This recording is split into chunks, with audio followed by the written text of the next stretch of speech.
Day 32. The first thing I want to say is to the, I think, 48 subscribers that I have right now. Thank you. Like, when I started a stupid little YouTube channel, I didn't anticipate having more than like 2 or 3 subscribers. I felt like I was going to have to beg friends to watch. And I, like, as you know, did not want to do that. That's pathetic. But the fact that just from posting a couple of shorts and, I guess 31 days of videos, I have about 46 more subscribers than I thought I would. Now, it's not a numbers thing. It's not like an Instagram followers thing where I'm like, oh yeah, more followers. This makes me happy. To me, it feels like I'm maybe on a stage. And on that stage, I look out and I see, 2 people in the front row. And that person is a friend and like my mom or my brother. And then 5 minutes before the show starts, I'm about to get up on stage. And I look out and I see almost 50 people. And I'm like, whoa, where did all these people come from? This is great. Now I have somewhat of an audience to like share with. It doesn't have to be 1 million. It doesn't have to be 500,000. It's just more to share with. And that's super exciting. So if you're watching this right now and you have subscribed, thank you. That's just freaking amazing. And I'm honored. So I hope you continue to watch and rest assured that what I'm sharing will get better in time. So thank you for that. So today, an interesting thing happened. Like I said yesterday, I was kind of stuck in my apartment all day and didn't really get out. And so today I was determined to leave and to venture out and to just get some fresh air and do some new things. I'm in the greatest city in the world. Why would I not go adventure a little bit? But the whole like job hunt, not being employed, not having work, it's starting to get to me. And I'm a little worried. And sometimes when you're in that moment in life, it is so easy to think that the most productive thing you can do is just keep like searching on the internet. And yeah, like it's kind of productive, but it gets to diminishing returns at some point where the more that you look and the more that you search, you can kind of start to get even more frustrated. And you just kind of have to like get away for a little bit and venture out into your natural environment, if we want to call New York a natural environment. I told myself, okay, this afternoon, go into Manhattan. Got on the bike and ventured into the city to kind of clear my head a little bit. I brought my tripod, brought the camera, or at least my iPhone, and was just like, you know what? Let's go shoot a little bit for content, for whether it's today, whether it's for a week from now. Let's just get out in the city and start to exercise a new muscle around this new me. Of this new creator self that is putting out things into the world. New York never fails to surprise me. Whether it's a good thing or a bad thing, that depends on the day. So I load up the tripod in the basket in the front, my little iPhone attachment that it's sitting on right now. And I don't have like a little tripod carrier or whatever, so I just kind of had it like angled in the bike. And I was like, oh wait, this little head that I have for my iPhone, it swivels really nicely. And so I was like, maybe I can get some shots while I'm biking. Like I didn't think I had the device for that, but I was like, I think this may work. So I kind of like angled it a little bit and put my phone in, and I was like, oh, this totally freaking works. This is great. Now I can get some like shots of me biking. I can get some shots of the road and the street and people walking and everything.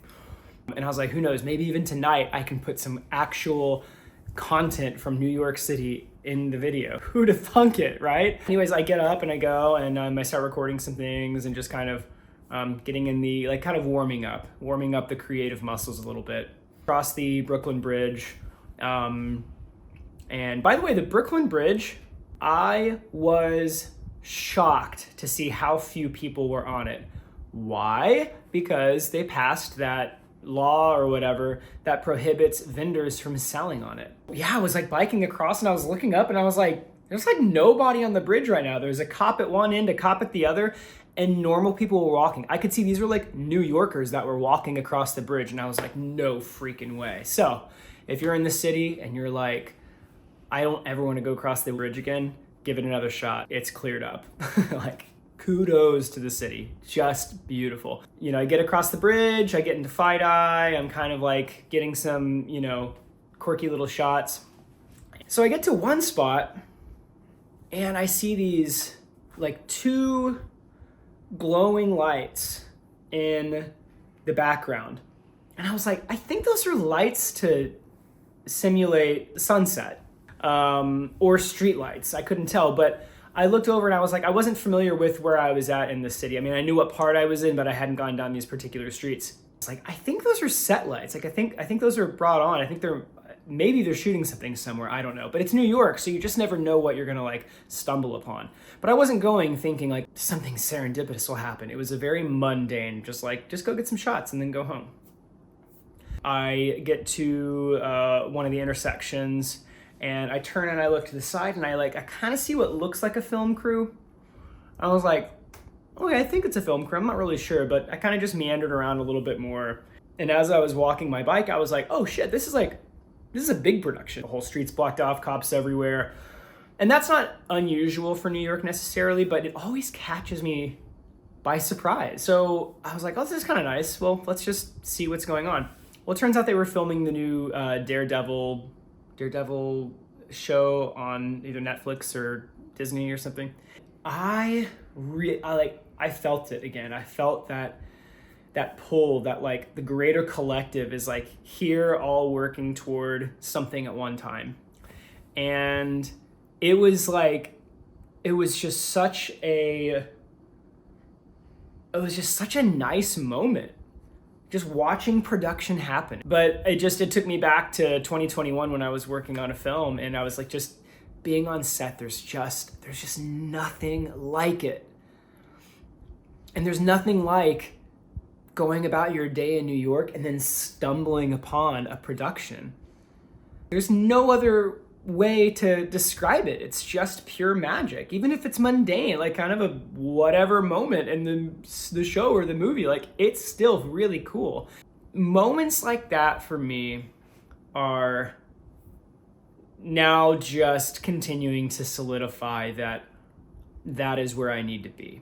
How that looks, how that's going to evolve, I have no idea. I'm at this crossroad right now and I have to figure out which way I'm gonna go. But I've ignored that call so many times and I feel like I'm now at a point in my life where I really don't have a choice and I just have to see. That said, here's the part that scares me. I'm now at a new point in my life.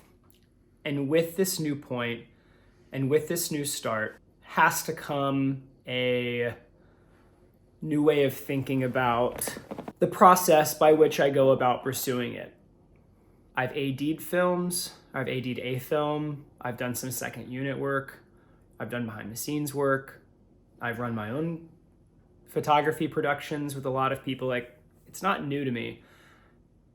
But I have a feeling I'm just gonna have to like start getting gigs. I'm just gonna have to put myself on set. I'm just gonna have to literally find the work, find the jobs, take the little pay and figure it out as I go. I just don't know how else I'm going to do it other than sort of humbling myself around the idea and saying, you know what, it's a new start, like take the first step. There's this quote in one of my favorite books called Here is New York by E.B. White, which I'll put in the description. And he says, no one should come to New York unless they are willing to be lucky. And that is such an interesting idea, this idea of willingness to be lucky. Not just like, oh, I am lucky, therefore I act on it. Luck happening is like the first part. Recognizing that luck is happening and then acting on it is the second part to that. And And the willingness to be lucky is like also kind of what comes before it. And I think that's why people move to New York, because there's this like, I'm going to go because I'm willing to be open to this idea of something happening, something bigger than me. But now in this turning point in my life, I think I have to really grasp that the reality is that I can't just sit and hope for luck. I have to make the luck as well. And I'm going to wrap up my architecture projects that I have right now. And in the next 2 months, I'm going to be documenting my journey into the world of film. And I feel like that is what is exciting to me. Okay. I think that's it. Now it's time to edit. Ugh. Okay, bye.